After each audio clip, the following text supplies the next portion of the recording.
Okay? In your business, sales is the oxygen of your business.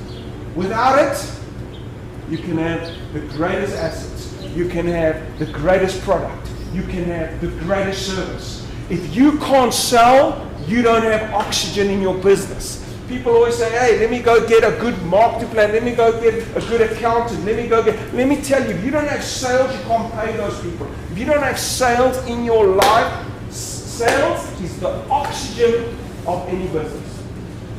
When I go and look at the financial statements of a company, I'm going to look at, listen, how is the sales going up? When we do management accounts every single month, I'm saying to the guy, listen, man, last month you did 150,000. This month you did 100. What's going on in your life? What's happening? And then he starts with the story. You know the economy, you know this. And if I entertain that story, it's like, how bad do you want to breathe? No, I'll do whatever it takes to breathe. So why are you allowing yourselves to go down? And you are justifying, you always get a justifying excuse why sales are going down. And then you get some people that allow you with that bullshit excuse of why your sales are going down. It's the economy, no one wants to buy, no one likes it. No, you find a way. Because sales is the oxygen of a business. Now, how to sell? That is what we're going to speak about. How do you sell? Who do I sell to? Where's my customer? How am I going to increase my sales? What price am I going to sell it to? Is my price the right price? Are they going to go somewhere else? Who is my customer? Where can I? So what I want to get to in these 90 minutes is I want to explain that to you. I want to. If you can just get this little map and write down what I'm going to tell you by the end of this 90 minutes, you'll have a little map, okay, on where your money is. How do you increase your sales? Because sales is the oxygen of your business, okay? Doesn't matter what business you have, sales is the oxygen of your business. Okay, so where do we start? So I developed this during COVID. And I call it search and rescue marketing and sales strategy. That's what I call this, what I'm about to teach you. Search and rescue marketing and sales strategy. Why did I get up with that? Well, you know what? How do you make $1 billion?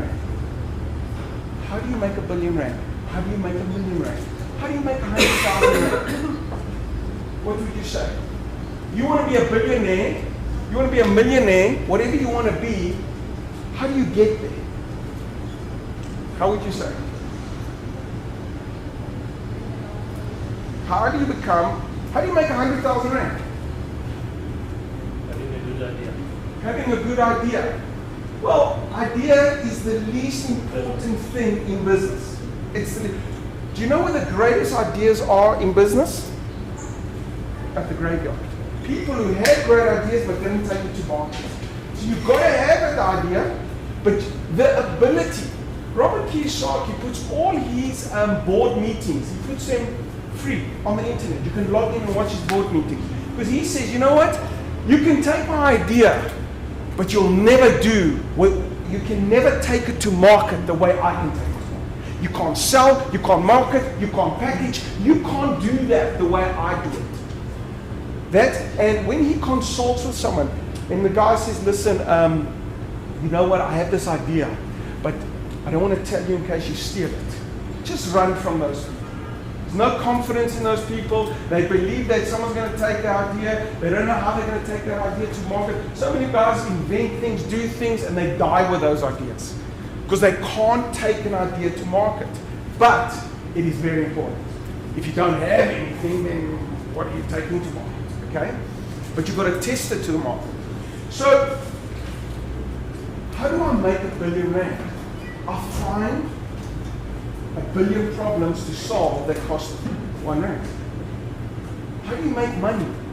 You solve a problem. Your product or service has to solve a problem. That's That's the only way you make money. You identify a problem in the marketplace. You have a product or service that can solve that problem. Now, how big is that problem? So let me ask you this. And we're going to look at your products or services. How big is the problem that you can solve? If you want to hire someone to pick up paper, is that a big problem to solve? Can you find many people to solve that problem? Hello? Yes? So if you can find many people who have the ability to solve that problem, will the price be high or low? Low. But what happens if you decide to shoot your wife while she's in the bathroom, and you want to go to court, and they are going to put you in jail for the rest of your life? How much will you pay to solve that problem so you don't go to jail? Small money or big money? Whoever can come to that guy and say to him, my friend, I can solve your problem. Do you think there's a price tag on it? It's endless. So now you've got to think, what problem can I solve? And the problem that you can solve is based on your ability, based on your confidence, based on your brand.